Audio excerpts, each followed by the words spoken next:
ஏன்னு ஒரு வருத்தம் இருக்குது. இவ்வளவு பேசிய மகன்களுக்கு, இவ்வளவு போராடிய பிள்ளைகளுக்கு, இவ்வளவு உண்மை நேர்மையுமா, இவ்வளவு மாற்று அரசியலை, தூய அரசியலை எடுத்து வைக்கிற பிள்ளைகளுக்கு நீங்கள் இன்னொரு 10 லட்சத்தை வாக்கை போட்டு விழுக்காடு கொடுத்துருக்கூடாதா அப்படின்னு ஒரு வருத்தம் இருக்குது. அவ்வளோதான். நான் வந்து உள்ளே போகணுன்னா அதில் எனக்கு உளவே உளமாற எனக்கு அதில் ஒன்றும் விருப்பம் இல்லை. அதில் ஒரு ஆள் போய் நம்ம ஒன்றும் செய்ய போகிறதில்ல. நாட்டை வெல்லாமல் 2-3 சீட்டை வந்து நம்ம ஒன்றும் செய்ய போகிறதில்ல. ஆனாலும் போயிருக்கலாம்.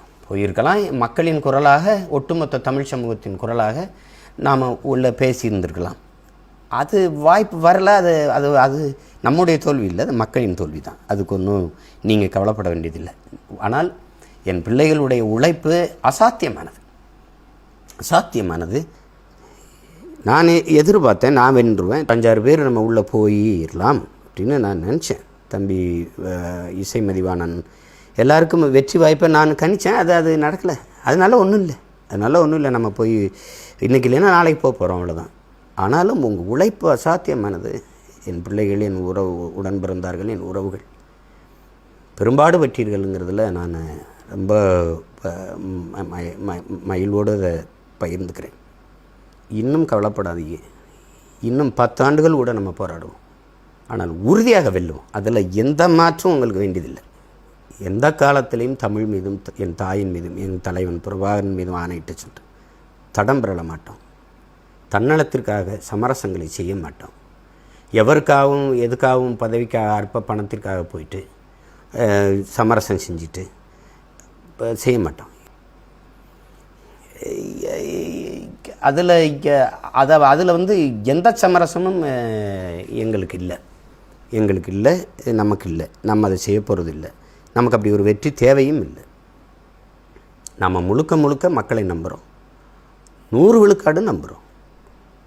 மக்கள் நம்மளை நம்புகிற வரை ஐயா குணங்குடி கனிபா அவர்கள் வந்து அவர் விடுதலைக்காக நான் போராடினேன்.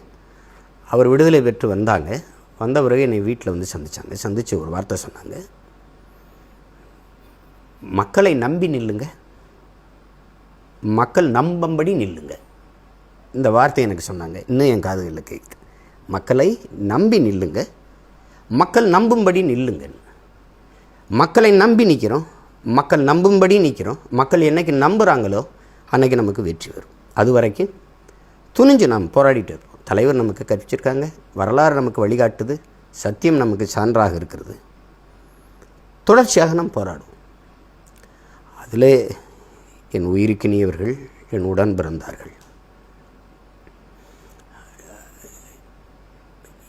கடலை தாண்டிட்டோம், கரை தான் இருக்குது.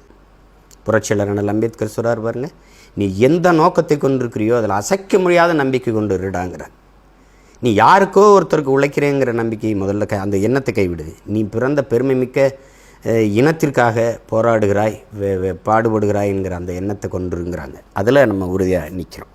இப்போ அதில் என் அன்பிற்குரியவர்கள், என் அருமை உடன் பிறந்தார்கள், பேரன்பு என்று நான் நேசிக்கிறேன். எனது நாம் தமிழர் சொந்தங்கள், உலகெங்கும் பரவி வாழ்கிற என் தாய் தமிழ் உறவுகள், உங்கள் பிள்ளைகள் எங்களுக்கு துணையாக நில்லுங்க. கடந்த கால தேர்தலை விட என்னை கஷ்டப்படாமல் நீங்கள் பார்த்துக்கிட்டாங்க. பிள்ளைகளுக்கு கட்டுத்தொகை போடுறது, கொஞ்சம் செலவுகள், அதெல்லாம் பார்த்துக்கிட்டாங்க. அப்புறம் பெரும்பாலான இன உணர்வு உள்ள பெருந்தகைகள் நம்மளை கஷ்டப்பட விடலை. இப்போ முந்தைய தேர்தலில் நம்ம சிரமப்பட்டோம். இது வந்து நம்ம வந்து உள்ளாட்சி தேர்தல் இருக்குது, அதில் நம்ம உறுதியாக போட்டிடுவோம். அதுக்கு அநியாயமாகவும் அதுக்கு தயாராகிடுவோம். 5 ஆண்டு காலம் இருக்குது. இந்த 5 ஆண்டு காலமும் நம்ம விளையாட்டு தான். நாம் 3வது பெரிய கட்சின்னு நம்ம சொல்லிக்கல, தேர்தல் ஆணையம் சொல்லுது நம்ம 3வது பெரிய கட்சி ஆகிட்டோன்ட்டு. சில பேர் வந்து அவங்க எப்படி பெரிய கட்சி இதுதான், அப்படி இல்லை. உண்மையிலே நம்ம பெரிய கட்சியாக வளர்ந்துக்கிட்டு இருக்கோம். கோட்பாட்டு அளவில், கொள்கை அளவில் சமரசம் இல்லாமல் உறுதியாக நிற்கிறவன் எவனோ அவனே பெரியவன். நாம் உண்மையிலே ஆக பெரியவர்கள். அந்த நம்பிக்கையோடு என் பிள்ளைகள் இருங்க, களத்தில் இருங்க.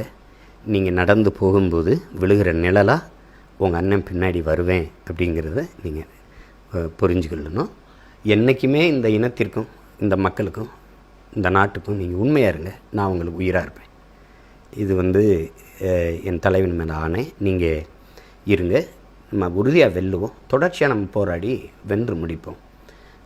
உலகெங்கும் பரவி வாழ்கிற என் தாய் தமிழ் உறவுகள், எங்களை ஆதரித்தவர்கள், ஆதரிக்காதவர்கள், எதிர்த்தவர்கள், விமர்சிக்கிறவர்கள், விமர்சித்து கொண்டிருப்பவர்கள் அனைவருக்கும் என்னுடைய வாழ்த்துக்களும் நன்றியும். இனி வரும் காலங்களில் உங்கள் பிள்ளைகள் எங்களை நாங்களே செதுக்கி கொண்டு இன்னும் சிறப்பாக, இன்னும் மேம்பட்டு களத்திலே செயல்படுவோம் என்கிற உறுதியை உங்களுக்கு இந்த நாளில் தருகிறேன். 10 ஆண்டுகளில் எளிய பிள்ளைகள் நாம் தமிழர் நிலத்தில் ஏற்படுத்திய அரசியல் தாக்கத்தை எந்த அரசியல் இயக்கமும் செஞ்சதில்லை. அதில் உங்களுக்கு மாற்று கருத்து இருக்க முடியாது. சிறுக சிறுக நம்ம வளர்ந்து வந்தாலும் வளர்ந்து கொண்டிருக்கிறோம். அதை யாரும் மறுக்க இயலாது.